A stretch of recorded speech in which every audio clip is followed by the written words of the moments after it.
You ain't a real one, you's a pretender. See, this ain't about gender, this ain't shit but a fender bender. So why you acting all tender, acting like Karen, Sharon or Linda? Nigga, facts over feelings, fuck your feelings, we ain't the villains. And this ain't a drill, gotta keep it real, fuck how you feel. O'Shea ain't bootleg, O'Shea get the Uzi. O'Shea off the Jose, with your bitch get cozy. So stop being nosy, that's life, shit ain't all rose. You niggas so sensitive, when I got no fucks to give. You niggas so sensitive. What? They used to call these nigga words. But what the fucking trigger words? Words like his and hers. What's a pronoun and a verb? Follow this, then you follow back. Then you swallow this and Swallow that. Then you go have a heart attack. But don't blame it on the facts. I put it on wax. Some blacks hate when you talk about facts. But you can talk about racks, you can talk about twerking, but not a nigga working. Everything ain't urban, just like this motherfucking whip that I'm swerving. So here's what a hoe should know. Don't be so emotional. You niggas so sensitive, and I got no fucks to give. You niggas so sensitive.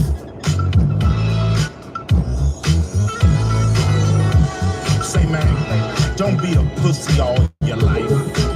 Be a Dick sometimes and get hard. You niggas so sensitive. Yeah. Why you acting like that, man? Acting off. You niggas so sensitive. You ain't supposed to be acting like that, man. Sensitive. All in your feelings. You niggas so sensitive. And I got no fucks to give. Not one. All right, y'all. How y'all doing? How y'all doing? Shy Killings in the building. What's good? Yes, sir. That is Ice Cube off his new album, So Sensitive. Yes, indeed. That's the name of the song. So Sensitive. I feel like he made that song for cats like me. Because cats like me get tired of these light-skinned, sensitive-ass dudes out here in the world. Yes. Why you acting like a Karen, Sharon, or Linda? You know what I'm saying? Because, you know, you encountered them. I encountered my share. I'll name them right now. The Clown Shoe Lucas. He got so sensitive because of a disagreement we had and threatened my children. He took it personal. Just like K-Ho, right? Knockoff 69 TV. I had a disagreement with his stance and his perspective and his talking points and his narrative. And he got sensitive and called me a hoe. For what he sees as me not, you know, going to his platform to debate. Well, nigga, I did not want to debate against your stance. Your stance and your opinion was what it was. So, and I had a different of opinion in regards to your stance. So what is there to debate about? I'm not trying to change your stance, nigga. I'm not trying to change your opinion, especially when I know you stand where you stand when it comes to certain things. So what's the point of debating that? No, I decided to make a video explaining my stance and why I didn't fuck with you. But you got sensitive, as you did with multiple other people that I'm not gonna get into. And so, songs like this are made for that cats like that. Anyway, yes, Van Jones, you know, Don Lemon, all these cats. You know, y'all know them sensitive motherfuckers. I was watching this show, and we're gonna get into what the topic is about. But I'm watching this show called Landman. I love that show. It's called Landman, right? And it's about this guy who works for an oil company, and he's basically like the cleaner for the oil company. He's kind of like a crisis manager for the oil companies. But he works on the side. So there's multiple crisis management people in a business like that. And he's on the side where, okay, he was a roughneck for a long time, right? Who worked in the patch. This is what they call it when you work in the oil fields. He worked in the patch, you know what I'm saying? And so he has a lot of field knowledge. And he's a rough dude. Like, he's rough. He's a shit talker, you know what I'm saying? Like, he is who he is. He's an old school cat. But he encountered this chick. There was some type of incident at one of the pump jacks.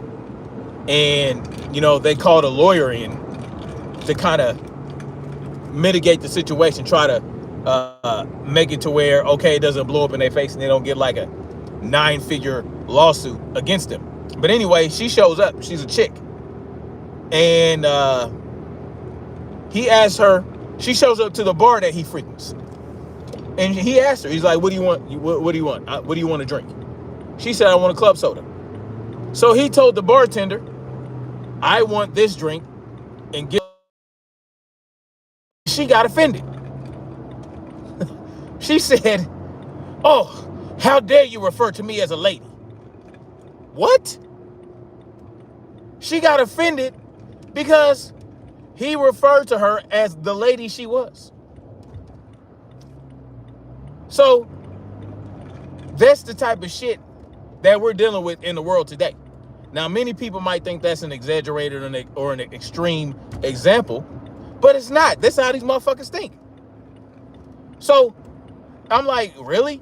And then the next day, she said that he was he asked her how old she was. She got offended by that. She said that he was being ageist by asking her age. He's like, what are you talking about? I'm just trying to make conversation. What?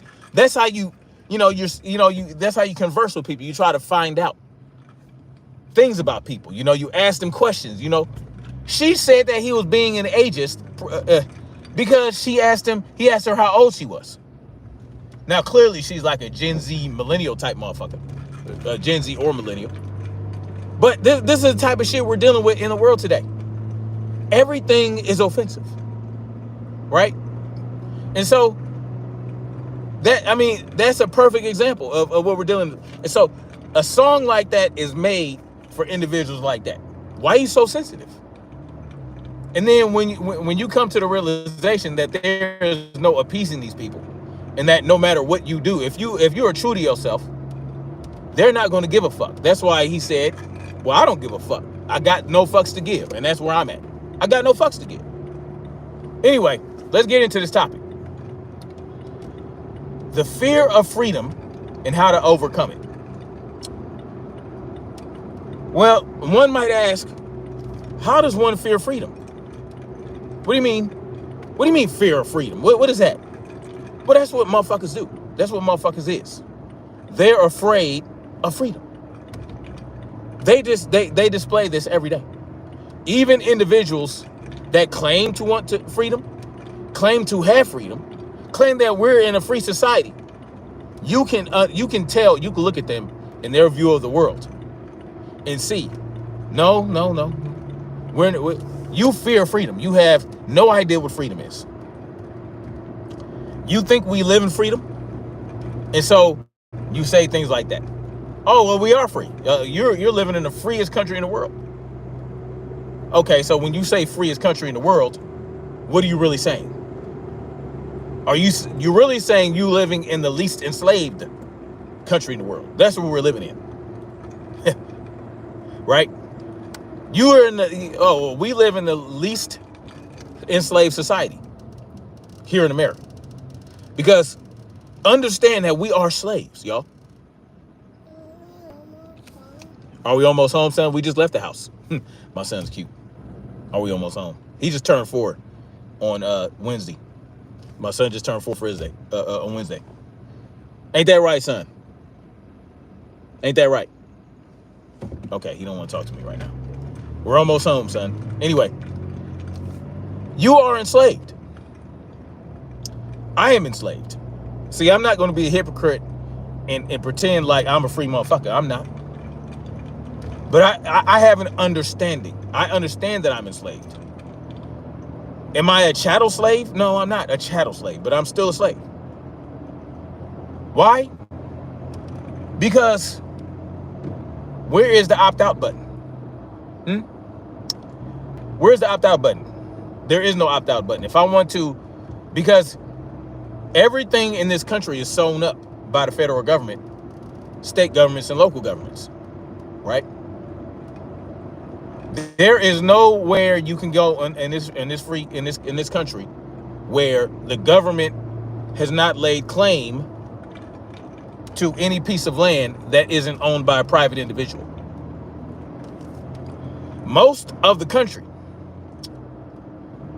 all right, I'll say over 90% of the country is rural, unoccupied open space. Not open space, but, wooded, not wooded, 95% of the country. But the government has control of all of it. They have control of all of it. So there is nowhere you can go in this country where the government can't fuck with you because they feel like, oh, well, we have, these are federal lands, so you got to get a permit to go camping. You got to do this, do that. You are not living in a free society. You're not living in a free society. You're not. How are you enslaved? Well, if you have to get a permit to do anything that should be permitless, anything that you should not need permission to do, you are a slave, right? So here's the thing. If I owned 30 acres of land that was all mine, and there was plenty of deer, and there was a lake with plenty of fish that was fed by a tributary that brought the fish in, I didn't have to fucking restock, right? If that's my land, I own it, ostensibly, right? And somebody comes to me and they say, hey man, you think I can come fish here? You think I can use your land to fish and hunt? Yeah, drop me a couple $100, you know what I'm saying? Or give me half of what you catch, or half of what you get. All right, for sure. That is a mutually consensual transaction between two private individuals, right? Because I own this land privately. I staked it out. I did the work. I made it happen. I made it do what it do. I cultivated the land. I dug that well. I built that structure on that land. I built the multiple structures. You know what I'm saying? I maintain it. I put up the fencing, all that shit. It's my land. And guess what? That's perfectly okay. But what does the government do? Well, they take lands that don't belong to anybody, that has no private owners, and they say, you got to get permission from us to go out in this land and do the hunting and the fishing. And if you don't, guess what? If I catch you and you do it anyway, you can get a fine, or you can go to jail, or both. That's not freedom. You understand what I'm saying? We're talking about land that isn't occupied by anyone. No private individual has staked it out. No private individual has said, you know what? I found this land. I'm going to do my best to make it work for me. And you stake it out. You set your territory. You set your lines. As much as you can defend, right? As much as you can defend and maintain, it's yours. But that's not how it works in the world we live in today. If I want to go to Harbison State Park, Harbison State Park, which is about 20 minutes from my house, and I want to just go hike or ride the bike trails. If I want to ride the bike trails on my bike, I got to give them $5 just to park. If I just want to go ride a bike on a trail,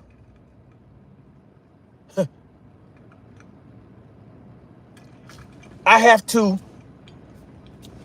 drop some money in a box or give them credit card information so they can charge my credit card. Huh? This is, there's no private owner for this land. It's owned by the state. But I have to get permission from the state to park and ride a bike trail. If I want to go to Sesqui, which is about 5 or 10 minutes from the house, Sesqui is another park. It's wooded. It's a wooded area.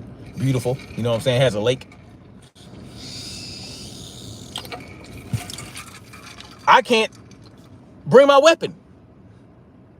I can't bring a gun. You know what I'm saying? I can't take the gun into a park. I can't take the gun into a wooded area where there is no private owner. Is the state claims it as their own. They maintain it. And how do they maintain it? Well, if it rains a lot and the trail is very muddy, they'll put close signs up on the trail. That's how they maintain it. You don't have to maintain a fucking natural park, a natural preserve. You just let it do what it do. You just make sure motherfuckers don't go in there doing stupid shit, litter, you know, all that type of shit. Of course, these are things that you don't want to happen, right? You don't want people going to land, or going into the woods and doing all kind of silly, stupid shit. That you don't want that.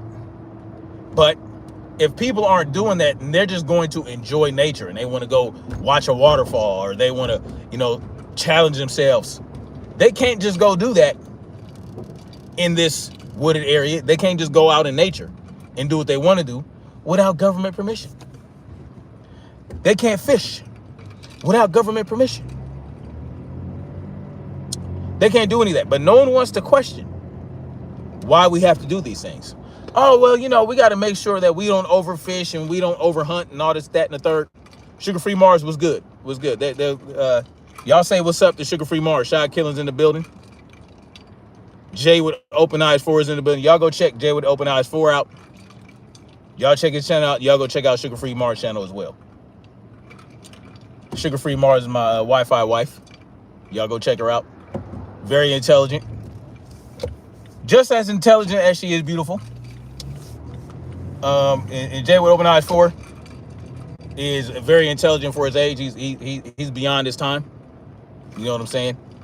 A great example of a frustrated young man who understands the world around him, but no one really wants to listen. I understand that position. But here it goes, y'all. Here's the fear of freedom. Because let's say we wanted to take baby steps and we wanted to demand that the government release all lands, all federal lands, and allow us to enjoy these lands without government permission. Well, guess what? The fear is, here's the fear, y'all.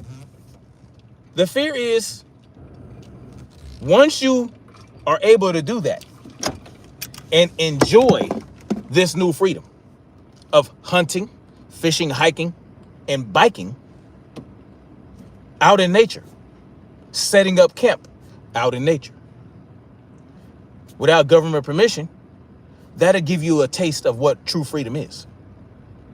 And you're afraid of what it could escalate to after that. People are afraid of freedom, not because of freedom itself, right? Because fundamentally, deep down, people really understand what freedom entails. So it's not the fear of freedom itself. It's what comes along with it. A level of responsibility and accountability and danger that people believe we don't live in today. People don't see the danger as it exists right now because the government is good with the propaganda, and the government is great at covering up the dangers that truly exist. Right? And they're great at making you think that The government is great at convincing you that you need them to keep the danger at bay. That danger is not knocking at your door because they exist. When in reality, they are the danger that exists. Oh, look at my son sleeping. Look at him. I'm gonna show him this video when he's like 20. Look at that. I appreciate that, Sugar Free Mars. Because we always talk about the problems in all that, but we never talk.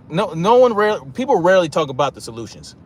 And I'm going to give you guys some channels, one channel in particular that will encourage you and help you understand that there are solutions. And I envy the individuals in this channel because they are able to do things that I'm not in a position to do right now. But that's okay. I'm going to shout them out. I'm not going to hate on them. I'm going to shout them out. And I'm going to bring, well, as much as my little ass channel can bring to their channel, right? Bring attention to them. Jay with Open Eyes 4 says, the potential of the federal government is way greater than the potential of freedom. Exactly. Potential danger of freedom. Exactly. Why? Because you have been lulled to sleep. Many of us has been lulled to sleep by the false security our government presents to us. We've been lulled to sleep so the danger can sneak up on you and bite you in the ass much more easily than if you were free and you were alert and you had to keep your head on the swivel and you had to pay attention, because freedom is about maintaining that freedom. When you're truly free, you are constantly going to be working to stay free. You're going to constantly be working to protect what's yours, to defend your life and to defend your family's life. That's what true freedom is. But at least you understand what it is. But with government and government propaganda, we have been lulled to sleep. We have been lulled to sleep because it's that. What is that bias? It's not confirmation bias. It's it's a bias to where you think nothing's going to happen to you. You understand? It's a bias like you understand certain dangers in the world, but you think because you live in a society that things can't happen. It's optimism bias. Optimism bias. Optimism bias is the bias that in which you believe that a thing can't happen to you because you are protected, or you live in a society in which our government operates. Right? You look at when 9/11 happened. How many people never believed that can happen on American soil? And when it did happen, people were so shook up and surprised that they allowed our government to do shit that they would not even consider before that. Like the Patriot Act, like the Model State Health Emergency Powers Act. Y'all know what the Model State Health Emergency Powers Act is? That happened a little bit after 9/11 when there was an anthrax scare, all right? Somebody was sent an envelope with anthrax in it and it did this to certain people and all that. And they used that to create the Model State Health Emergency Powers Act, which then went through legislation and got signed by the president into law. And that is what they used when Modelo 19 came through in 2020. Y'all, you know what I'm talking about, the scamdemic in 2020. The Modelo, I can't say the real word because they'll strike my channel. They'll definitely take this live stream down and say that I was spreading medical misinformation. Whatever. It is what it is. The Model State Health Emergency Powers Act. That is what they used. And that's what they will use again. But they will use it in the name of public safety. Right? Because, again, they have to present themselves as the saviors when the problems they cause present themselves to us. Many of the dangers that we face today are created by our government, are created by the powers that be. so that they can maintain their foothold and they can maintain their control over everyone. And the fear of the freedom is, while we might lose government control, while government control might go away, we have to be a hell of a lot more responsible for our own lives. People have a fear of being completely responsible for their own lives. Responsible for their own safety, responsible for their own provisioning, responsible for their own abundance, which is part of provisioning. I don't know why I said that. That's pretty redundant. Provision and safety. People would have to be completely responsible for their provisioning and their safety. There will be no government safety net. There will be no welfare. There will be none of that shit. All that shit was gonna go away. All these hospitals and all, everything that all the infrastructure, well, that exists and is maintained today. Everyone thinks that's just going to go away. Oh, how do you without government? How do we build the roads, and how do we get hospitals and public and police? All that's going to no. That's a fear that we should not have. That's a fear we should not have, because the government did not create those things. The government did not create hospitals and bridges and roads, and they don't maintain them. No. The government hires people, individuals, to build hospitals and bridges and roads. They hire people to maintain those things. But the people that do it, they gain the knowledge on their own. They gain their knowledge through learning, through education, through apprenticeship. I learned what I learned about electrical work through apprenticeship. I learned what I learned about, during the military. I learned that, it's a military ran by the government, but the people that taught me how to shoot, that put me through fire drills and, how to flank and, support by fire and a hasty retreat or a tactical retreat, leapfrogging, all these things, were taught by individuals, human beings, right? And it was taught through time, through trial and error, right? Through conflicts. Okay, well, this works better in this regard during this conflict. Strategy, tactics, all that shit, topography, everything that I learned, right? Even field first aid. Individuals learned that knowledge and passed it down to other individuals. They perfected it over time. The government, that's not government doing that. That's just people. People do these things. The government is not a sentient being. The government is just a collection of individuals, of so-called elite individuals, that pretend like they know better than you, right? So what they do is they take from you, they extract from you to make things happen. At the end of the day, the military would not exist if it weren't for the people that the government rule over. The government rules over these people. The people, through their time and laboring energies, contribute to the government's existence 100%. But the government takes from them. They take. And then they put it to somewhere else. That's all the government does, man.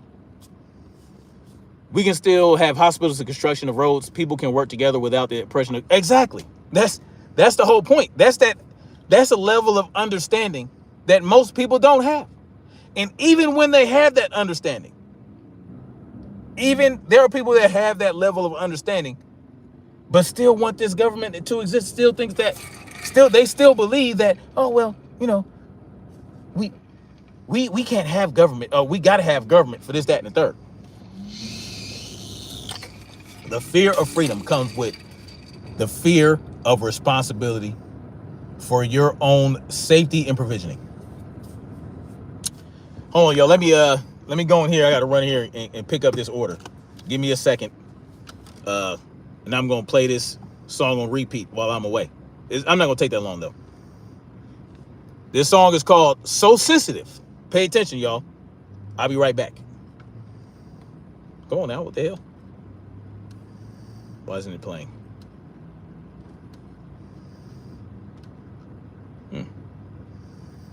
God damn it. I don't understand. All right, whatever. I don't know why this ain't playing. Oh, wait a minute. All right, I'll be right back.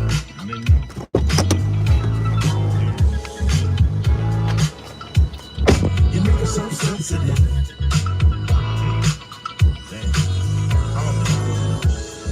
Fuck your agenda. You ain't a real one. You's a pretender. See, this ain't about gender. This ain't shit but a fender bender. So why you acting all tender? Acting like Karen, Sharon or Linda.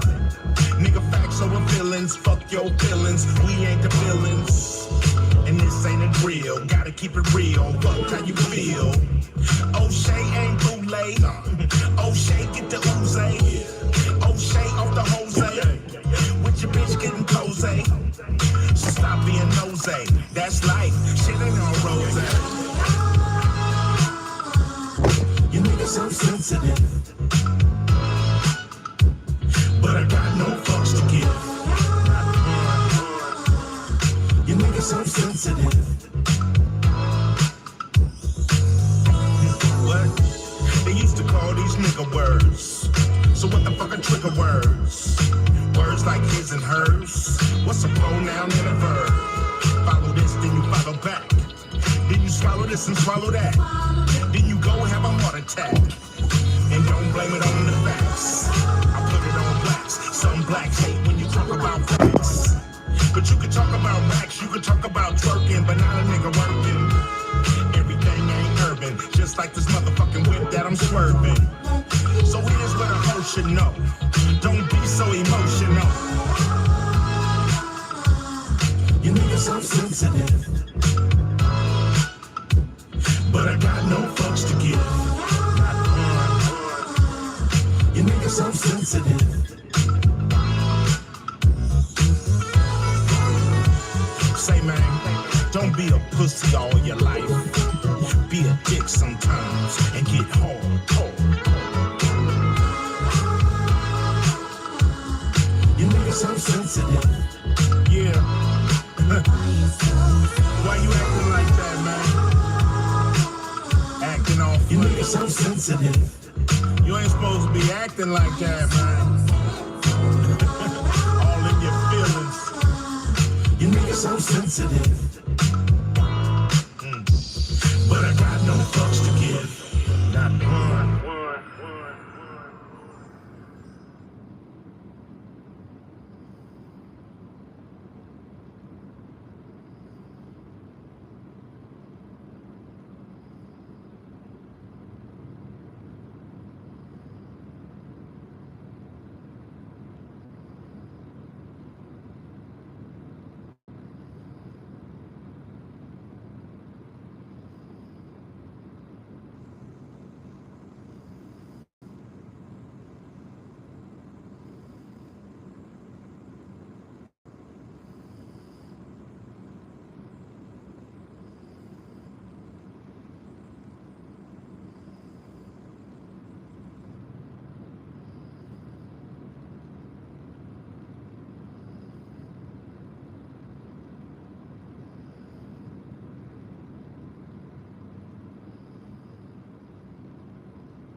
Shit. My bad, y'all.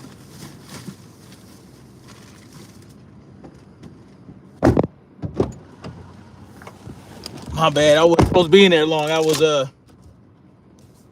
in there picking up an order I pre-made, and they told me about this $1 for everything, and you know they got me caught up.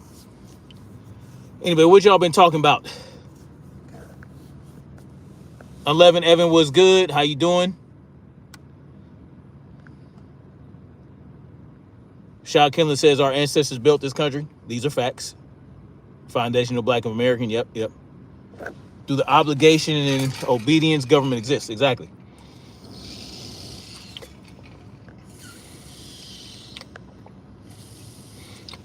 Yes, go check out Sugar Free Mars. She does commentary on boxing and politics, both in a way that is just so elegant and captivating. And I'm not exaggerating. Anyway, y'all, so I talked about the problem. About the problem, right? The problem is the fear of full responsibility and accountability for your lifestyle, for your quality of life, right? Provisioning and security. That's really all you need to worry about. Now, oops, my bad, y'all.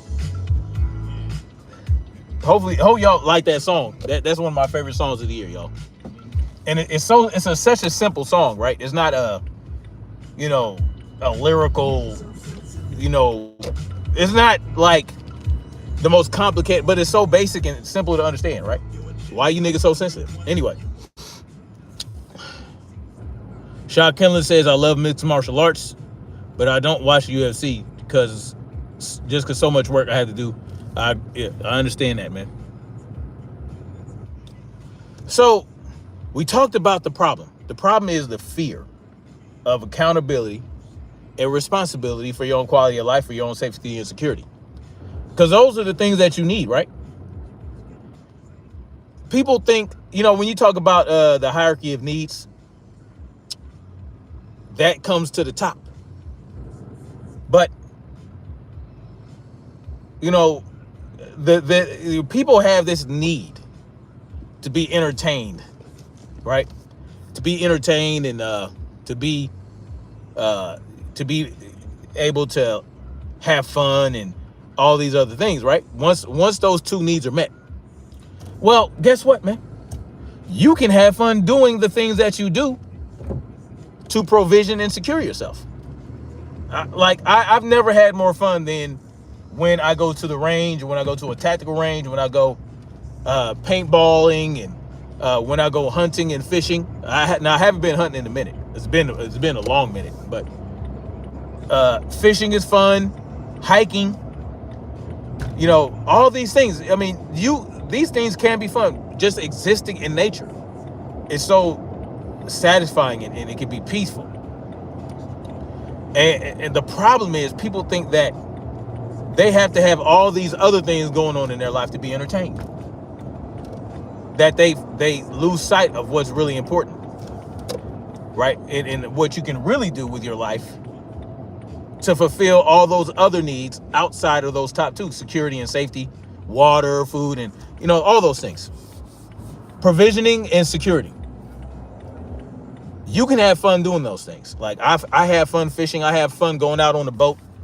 I have all these. You can have these, do all these things and have fun doing it. And so it's that understanding to where it's even going out and working your land. Let's say you own land, and you got all kind of animals you have to tend to. That could be fun as well. You know what I'm saying? Why are you doing that? Yes, it's a lot of work, but work can be fun, and it can be fulfilling at the same time. Now, here are some solutions. And one of these important solutions just has to do with understanding. Understanding that abundance is all around you. Or it can be. It can be all around you. Understanding that abundance is not restricted. And you hear people say, oh, you got to have an abundance mindset. I don't even think they know what the fuck they're talking about. They're talking about things that you chase that you don't really have to chase, right? And I hate that they co-opted that word in the red pill dating community. Oh, having an abundance mindset, which there's nothing wrong with it having an abundance mindset, but it's understanding what abundance is. And actually, I like that. I like that I can use the example of the red pill, blue pill bullshit to kind of convey what I have to convey, because that'll also help people understand. Oops. So when I talk about abundance, I'm not talking about abundance. They talk about shit like, oh, having a lot of money and, cars and, all that type of shit.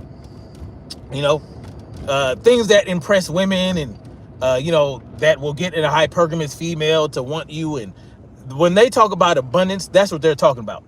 But that's not what I'm talking about when I talk about abundance. Mind the Man Smooth was good. Did I already say what's up to you, brother? When I talk about abundance, I'm talking about what exists in nature. I talk about what exists in nature. And what you need to achieve that abundance in nature is a level of resourcefulness that all the billions of dollars in the world cannot get you. Because a man can inherit billions of dollars, but not be resourceful in the least. You know what I'm saying? Like, you take that billionaire that grew up as a billionaire, was born a billionaire, and inherited billions, and they never had to learn how to be resourceful. Do they have abundance? Do they have access to abundance? Yes, but their focus of abundance is on Louis bags, cars, you know what I'm saying? Traveling and going to all the finest restaurants. That's what they think abundance is. But they don't have they're not resourceful. They have resources, but they don't even understand what the real resources are. So really, they don't have resources. A fancy car is not a resource, right? The restaurant that you buy your lobster from and your filet mignon, that's not your resource. You're just buying access to the resource. That restaurant doesn't even have that resource. They have to buy the cow to get the filet mignon from. They have to pay lobster catchers to get the lobster and the crab and the mushrooms and the truffles and all that. They got to get the restaurant doesn't own the pigs that goes out into the forest and find the truffles, unless they're one of those restaurants that are farm to table and all that type of shit. Those are the ones. But see, they buy resources. They buy access to resources that they don't have ready access to.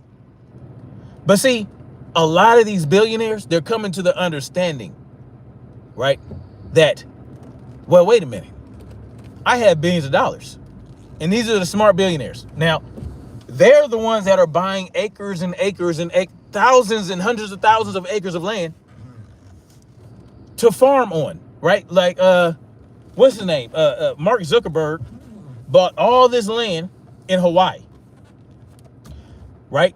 And he has a farm and a ranch being built on his land. He has come to the understanding that, look, yeah, I can go buy this shit. I can go buy somebody who has access to it.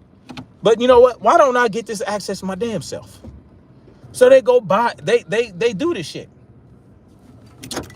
Bill Gates bought is the largest farmland owner in the country, with over, I forgot, 300,000 acres of land. And he is farming on his land bullshit food, but I can guarantee you that there's land that he has where there's plenty of animals that he can eat if he wants to. The point is, when did these billionaires start coming to this realization? Not when they first became billionaires. They just started coming to this realization in the last 4 or 5 years. You have not heard about billionaires and millionaires changing how they see assets. Where are the assets? What are the real assets in the world? They just started saying, you know what? We need to buy land. But for the longest time, the people that owned the land, that owned the fertile land, where animals can graze, right? They weren't millionaires. These are guys that had their land passed down to them through generations. Much of the land were owned by slave owners. Owned, right? Let's be real about that. Slave owners own a lot of this land.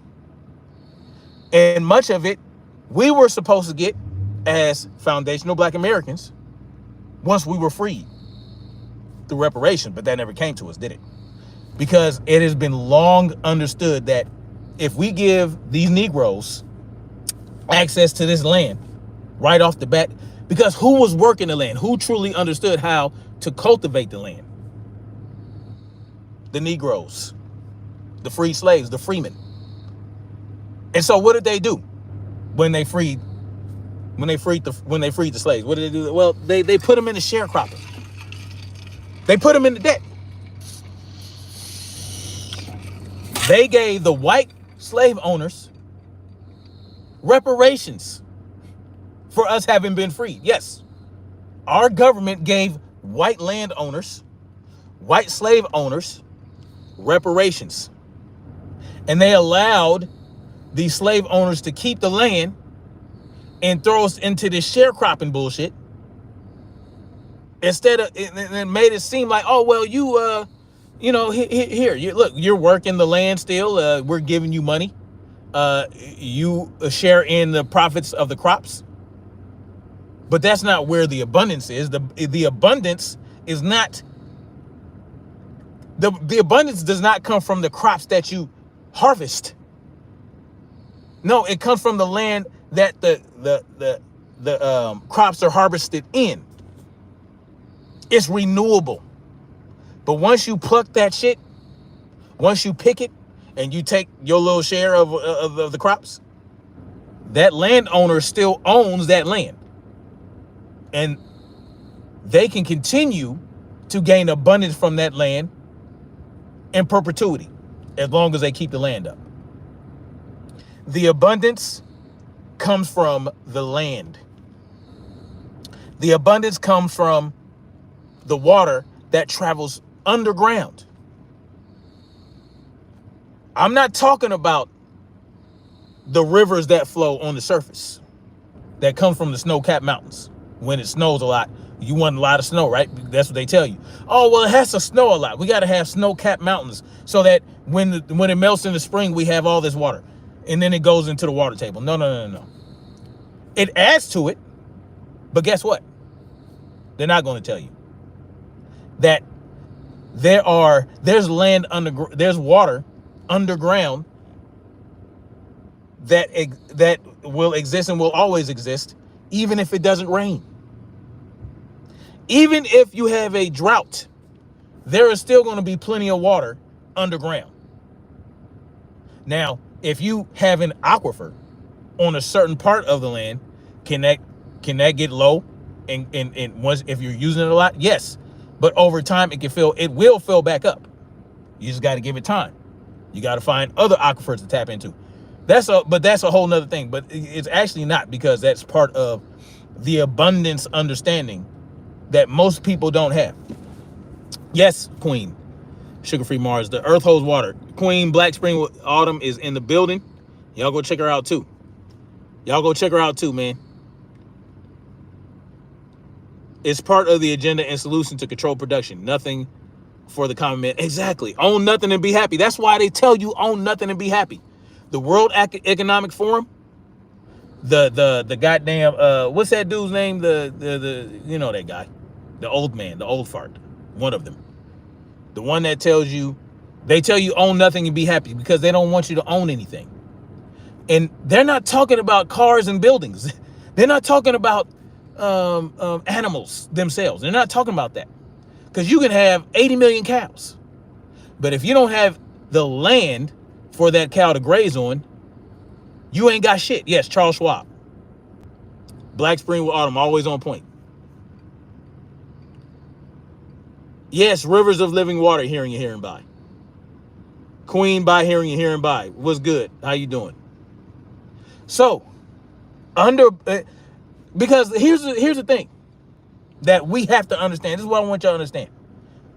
The first solution is the understanding of what abundance really is. Abundance is not money. Abundance is access to land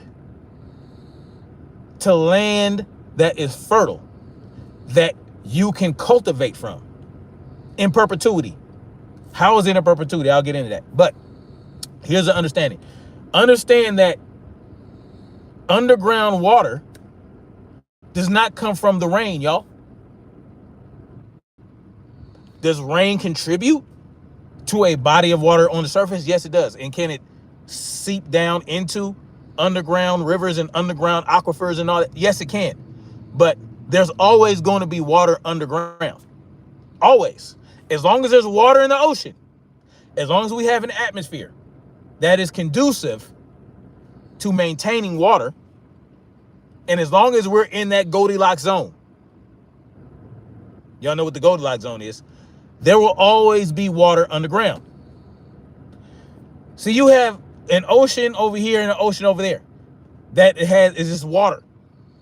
Now, we live on land, right? A continent. We live on a continent, and we have the Atlantic Ocean. I'm just using the U.S. as an example, or the North America. You have the Pacific Ocean, and you have the Atlantic Ocean, and you have the Gulf of Mexico, right? And you have the Arctic.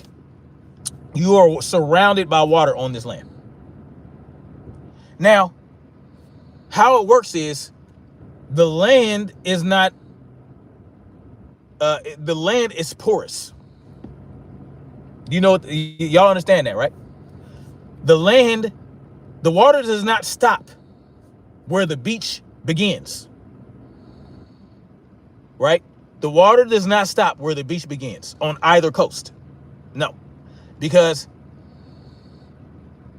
all the earth, all the soil, all that that is within the ground, the crust, the upper crust, all that shit is not made out of goddamn epoxy.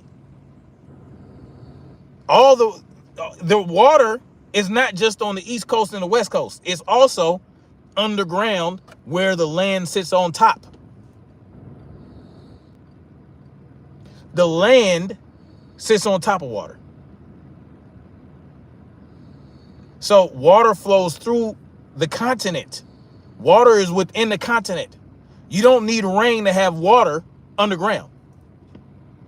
But they will convince you do, because they don't want you to learn what the Africans know. They don't want you to know what the indigenous folks of the United States know. They know how to find water when it ain't rained in 3, 4, 5 months. You ever watch that on National Geographic? You ever see them following Africans around and it ain't rained in 4, 5 months? And it's the dry, there's 2 seasons in Africa, the dry season and the wet season. The Africans know how to find water when it ain't fucking rained in 6 months, when it ain't rained in 3 months, in the Serengeti, in the middle of the goddamn African continent. They can find water. Why? Because water flows freely underground all the time. If it didn't, it would be a problem. Now, does the rain contribute to, the land immediately? Yes, it does. And it doesn't seep down? Yes, but it is a constant cycle of evaporation. And so the water evaporates and it falls. It evaporates and it falls. But the water underground does not evaporate. It rises to a certain degree. You ever notice that when it's really cold, or really, like if you live in a humid area, and you live in an area like where there's a lot of trees and all that, and it ain't rain, but it's very humid, where do you think the humidity is coming from? The humidity is not coming from the moisture in the atmosphere falling down. No, the humidity is coming from water, from the heat rising the water up from the underground, right? It comes up and it's in the trees. The trees still get their water, right? Because the trees get their water and it's humid, but it ain't rained, but it's fucking humid. It's not because it came down from the atmosphere. No, it's because all that water rises up from underground and evaporates in its immediate area. It doesn't go all the way up. It stays trapped because there's a lot of trees. The trees release, right? When trees aspire, they aspire water. But they're getting the water from underground through the root system. The length of a tree's roots is the length of the height of the tree above ground.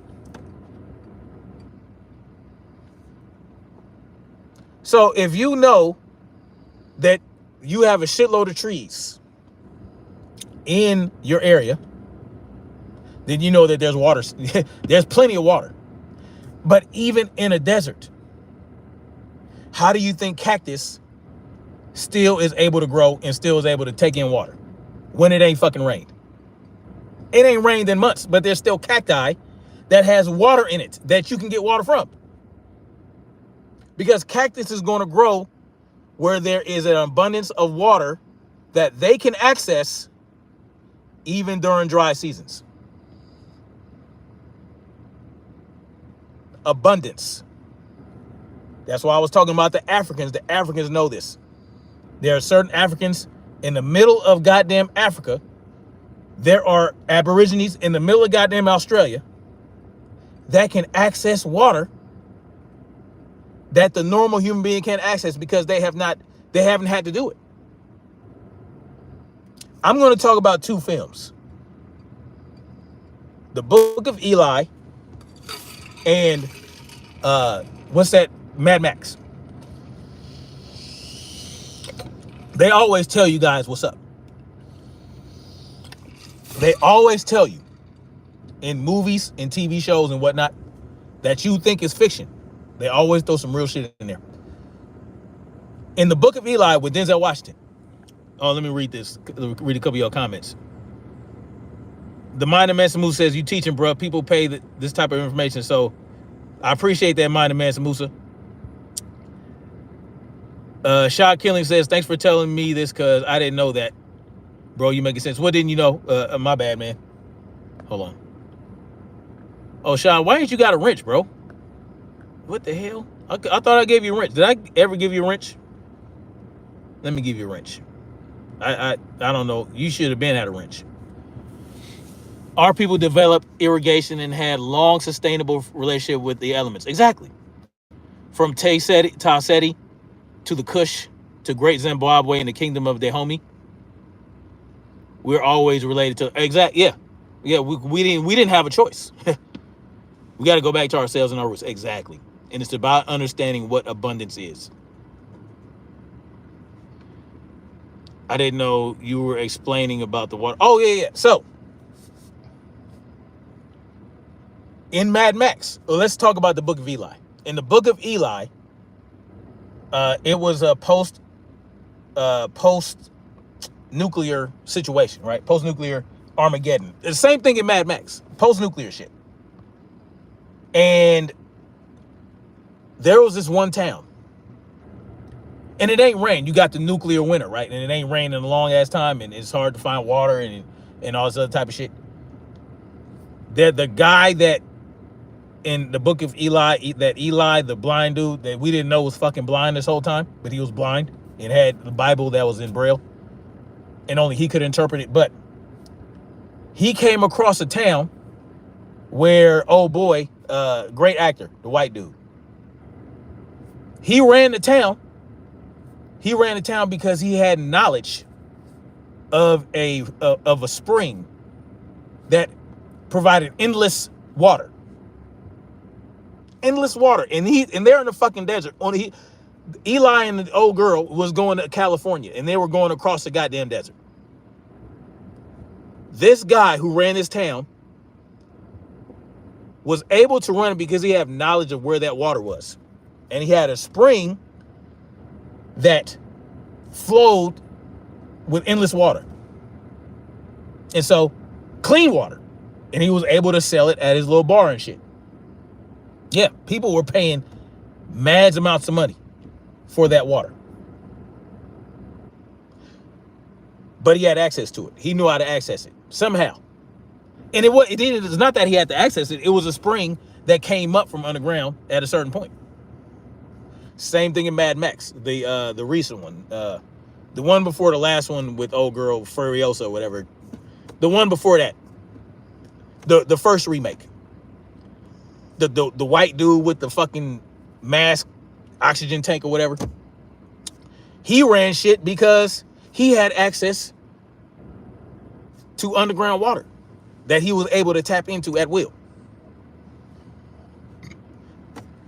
But you're talking about in the middle of Australia, in the outback,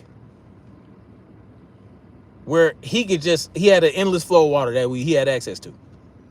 But he was able to guard it and do what he saw fit with it. And so he was able to control a lot of shit because he had access to that water. But the key of that is that the water did not come from the rain, because there was no fucking rain. The nuclear winter prevented the amalgamation of clouds to form rain. But he had access to underground water. They tell you this. It's not fiction. It's just real shit that they threw in a fictional existence. Underground water is real. Shot Killer says, I'm not gonna lie, if it's an apocalyptic event, I'm in. I know I'd be a marauder because I wasn't taught about the earth. I was never good in science. Well,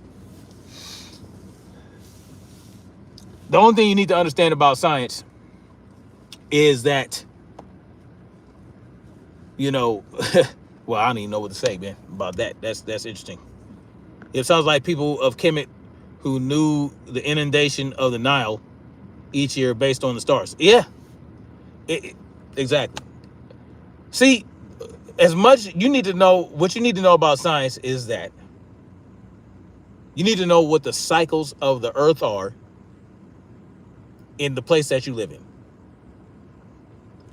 Because the water table is going to rise and fall based on the time of year it is. It's based on the magnetism of the earth. It's based on the moon. It's based on all that shit. So that during certain periods of the year, the water table is going to rise, and you're going to have easier access to it. Sometime in other parts of the year is going to fall. I understand what you're saying, Shot Killings. Ustream is needed. Yes.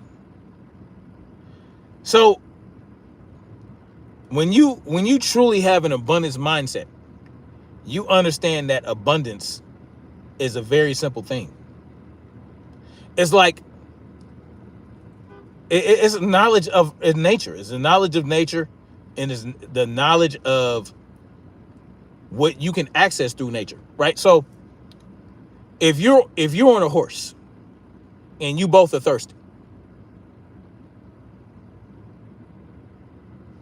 and you take that horse to a stream or near some water, that horse is not going to drink from dirty water. If you have the knowledge that I'm going to drink where my horse drinks from, it's simple. Can y'all hear me? Can y'all hear me? When I get phone calls, sometimes put a 1 in the chat if y'all can hear me. Sometimes it's as simple as knowing that your horse is not going to drink from a filthy stream.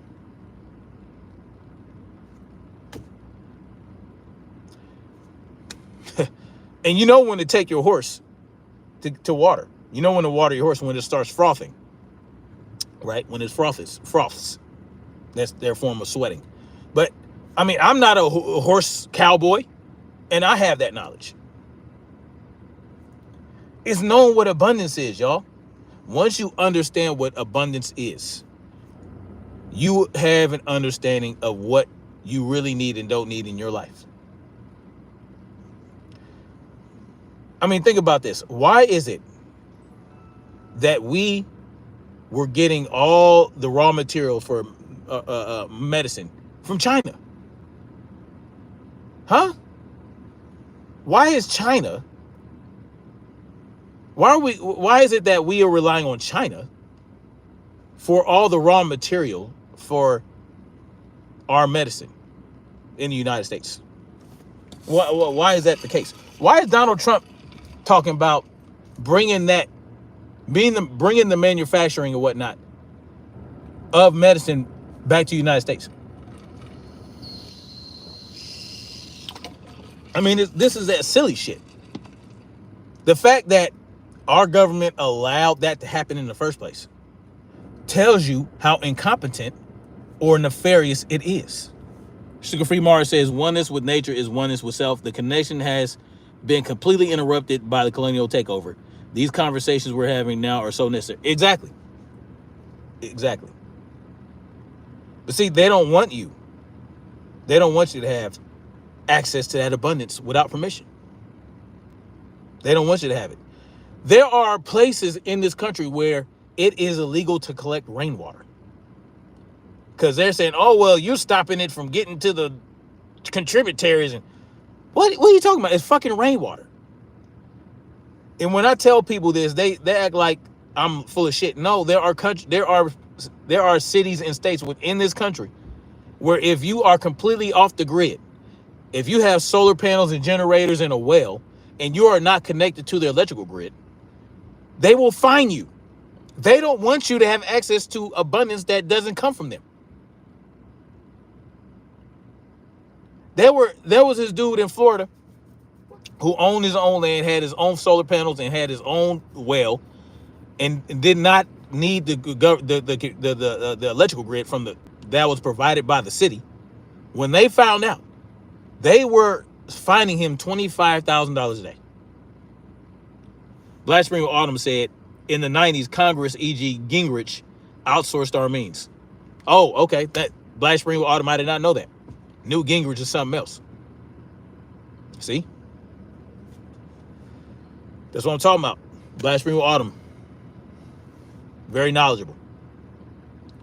But they were fining this guy $25,000 a day. They were tacking the fines on. He wasn't paying it, but they were tacking it on. So basically, they would end up owning his land and taking it from him. Yeah. Simply because he had an abundance mindset, a real abundance mindset. But they don't want you to have an abundance mindset. These billionaires and elite class motherfuckers, they don't want you to have an abundance mindset because they're not telling you what an abundance mindset really is. They're telling you that flying in fancy cars and fancy clothes and diamonds and all this, that, and the third is an abundance mindset. No, it's not. No, it's not. No, it's not. Abundance mindset is not working 80 hours a week for another company. Because that's what they'll tell you too, these red pill motherfuckers. They'll tell you, oh, you got to work 80 hours a week and then blah, blah, blah, and all this bullshit. You got to work 80 hours a week for somebody else before you can strike out on your own and be an entrepreneur and all this other shit in order to be a high value man. And no, what the fuck are you talking about? Working 80 hours a week for somebody else? The fuck? For some people, that's perfect. Yeah. Some people, they don't have the mentality not to work for somebody else for the rest of their life. Some people are workers. Some people, it's just in them to work for other people, and there's nothing wrong with that. But for those that see something better for themselves, working 80 hours a week for 10, 12, 20, 15 years for somebody else to be a high value man and gain access to this, that, fuck all that. No, that's not for me. Anyway, so a simple solution. Understanding what abundance is. Understanding what abundance is will get you a step closer. Sugar Free Mars says, I will eventually have to leave the country. I understand that mentality. I understand it. I understand it. I understand it. But here's my thing with leaving the country is that where are you going to go where there is no government control?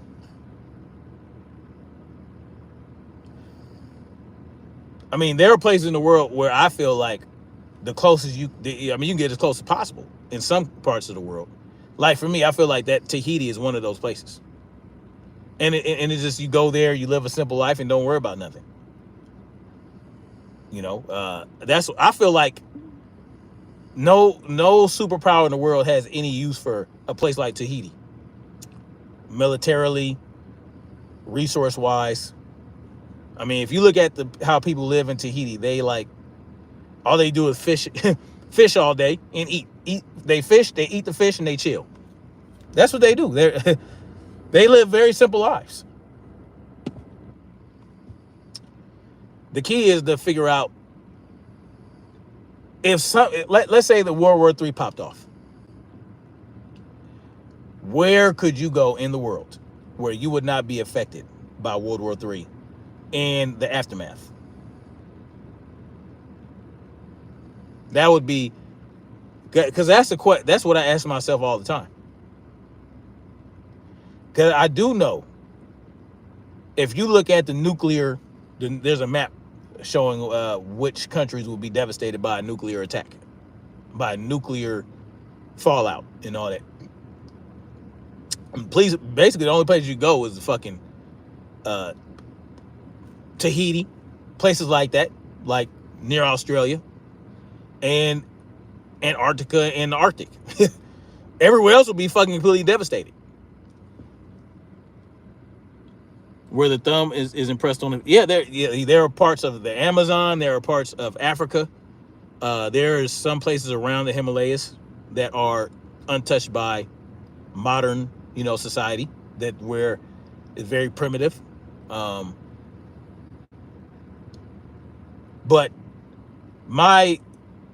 the way I see it is, this is my home. That's how I see it. Because I was contemplating leaving this country. I was contemplating like Costa Rica or Thailand or something like that.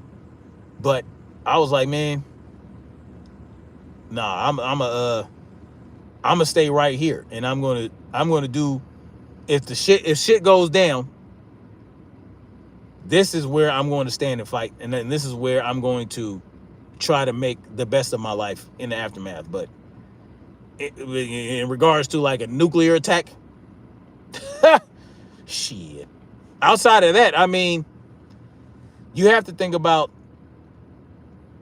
where are you best equipped and able to defend yourself? And as of right now, this country is mainly where you're going to have most of the ability and the capability, and you're going to be allowed to have the tools to defend yourself and defend your property and defend your family, right?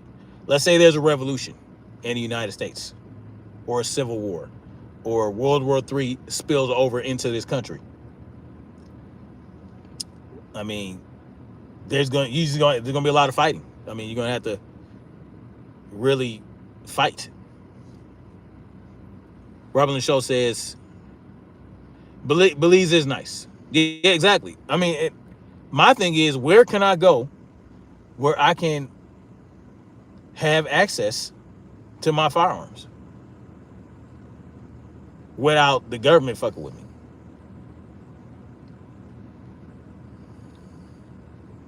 Shot Killing said like a non-state property tax. I'm not going to lie, the bear arms is my main reason. Yeah, King, it's so refreshing to hear this type of dialogue. I respect your mind. It seems to be a rarity. Yeah, because it's rare because people don't want to think about what freedom is. They want to fantasize and they want to romanticize freedom.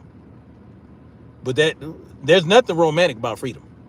Unless romance to you is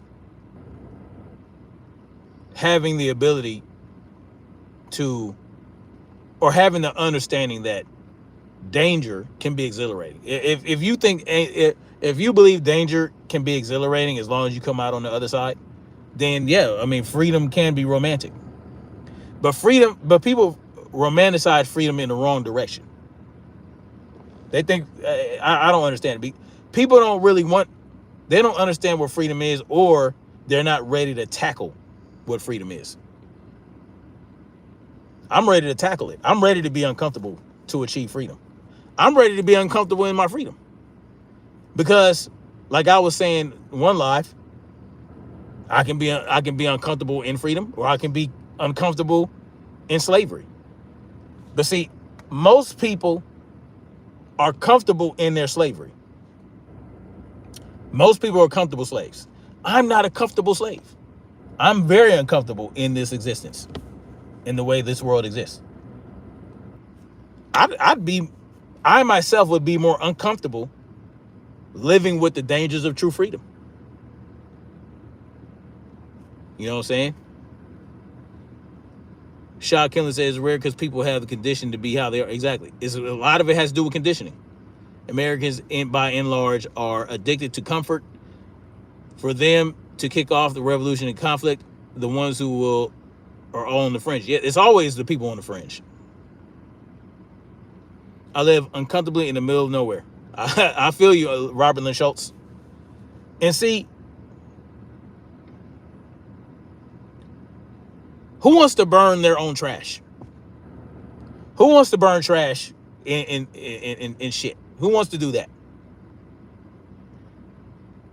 Because I know some people in Ohio, where their families used to be Amish. But they own land all over parts of Ohio, and they burn their own fucking trash. They don't have trash pickup. They burn their trash. And it's like a normal thing for them. They have cows and, all this other shit. They grow a lot of corn in Ohio, and they have that type of land, and they got solar, they got wind farms and all kind of silly shit. But I mean, these people burn their own trash. Who wants to do that? Who wants to just simply burn their fucking trash? No, I don't know. It's just a normal thing for them. But they burn it, and not in an incinerator. They burn it in a fucking barrel. They don't have an incinerator. They have a barrel. They burn their trash in a barrel. They have to tend there and stand it and stir it and all that kind of silly shit. Who would be comfortable with burning their own trash and smelling that shit and dealing with it? Now they use the food waste for compost and whatnot, and to feed the animals, right? Feed the pigs and feed certain animals and dogs and all that. But like all the other types of trash, they burn it. You know what I'm saying? But no one is thinking about that. Like, oh, I gotta burn my trash. The fuck you talking about? Yeah, you gotta burn your trash. Yeah, you gotta burn it. You can't leave that shit you can't litter that shit and just let that shit just sit there. It's gonna destroy your land. No, you gotta burn the trash, and that's just the bottom line to it. Robert Lynn Shaw says burn bags and burn pits are super secure. I highly recommend the burn bag for all important papers. That's what's up. Okay. Thank you for putting us on to that. Well, you'd have to wear a mask. Of course, you're gonna wear a mask. But that's the thing. People aren't. I mean, burn your trash. You might have to shit in the outhouse. Who knows what goes in an outhouse? How does that work? Do you have to dig the outhouse out? People aren't thinking about that. Like when I was in the military and you were in the field, you can't just there's no toilets. You got to dig a cat hole, and you got to bury your shit. You got to bury your shit. I would take the E-tool and I would fold it to where the flat side of the blade is flat, and sit on it and take a shit, and then dig a hole a foot down. You're doing all this just to shit. Dig a hole a foot down, fold your E-tool, sit on that motherfucker and take a shit out in the open. Out in the open. You're going off. You're going off into the woods, away from the clearing that you guys are setting up camp in. But you take a shit in a hole and you bury the shit so that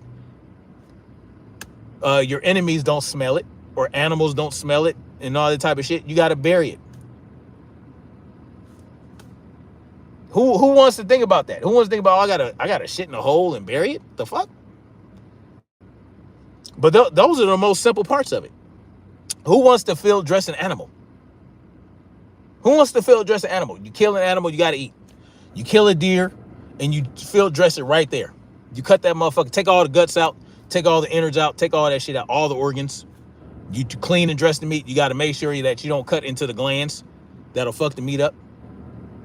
Who wants to think about doing that? No, people want to go to the store and pick up a goddamn pack of ground beef. They don't want to think about how they have to dress an animal in the fucking field, hang it up, and fucking just go through all that shit. Who wants to deal with all that? But there are people that do it right now. There are people that do it out here in the South. They do it. They go hunting and they love the shit. They love it. And guess what? They get to stock their freezer with a fucking deep freezer full of fucking meat that's going to last them a year if they wanted to. Because they're not going to eat the deer every day. No, they got access to the store still. They can still go buy their ground beef. But if they want to enjoy a deer sausage, well, they can just pull that shit out the freezer. Shad Killing said he wiped his ass with a leaf. And you got to do what you got to do. Find a stream, get some water, and just, you can use the water to wipe your ass, and make sure you get all the shit off your ass. But who wants to think about that? You know what I'm saying? People want to go glamping in yurts. No, man. Anyway, guys, that's all I got for now, man. I thought I'd come on here and get on my soapbox about freedom. I love it. That is, Kangar J, that is freedom 101. That's survival 101. I mean, freedom is survival.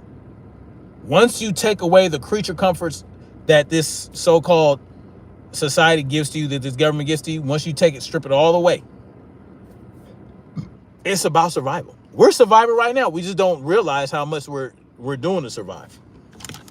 What we're doing right now to survive is we're acquiescing and we're submitting and we're consenting to be governed. That is what we're doing for survival right now. We're in survival mode right now, simply by consenting to be governed and submitting to the system. That's it. That's a survival technique. We just don't understand it. We don't understand we're doing it because we think this is just how we're supposed to live. But in reality, we're not supposed to live like that. That's why these systems always break down. They always crumble at the end of the day. Rome failed, but it did not fall in one day, did it? It took quite a while for Rome to fail, and it was operating within a system that we basically use right now. When Rome was at its peak, it was not being ran by an emperor. No, they killed Caesar, and the Congress and all that shit, motherfuckers in the Senate, they were controlling everything, and so they decided to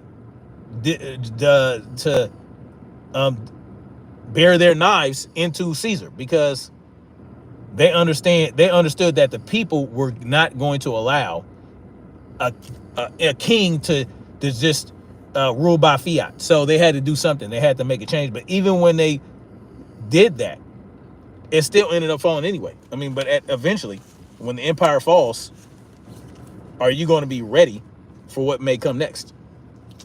And that is the reality. Anyway, guys, let me get out of here. I appreciate you guys coming through and listening to me talk about this stuff, and I love it.